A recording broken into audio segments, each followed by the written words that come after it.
Process additional actions on the police plan will not happen until that process is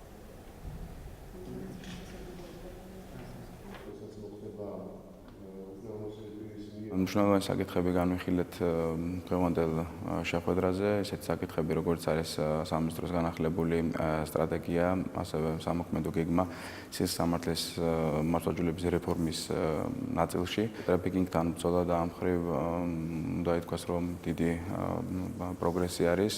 ყველა 4 ძირითადი მიმართულების მნიშვნელოვანი საკითხები არის პერსონალურ მონაცემთა დაცვა. ამ კუთხით შინაგან საქმეთა სამინისტროს ადმინისტრაციაში შეიქმნა სპეციალური ჯგუფი, რომელიც მეთვალყურებს პერსონალურ მონაცემების დაცვის უზრუნველყოფას, ასევე შემუშავებული იქნა მინისტრის ბრძანებები და ინსტრუქციები, რომელიც შინაგან საქმეთა სამინისტროში არეგულირებს პერსონალურ მონაცემების დაცვას.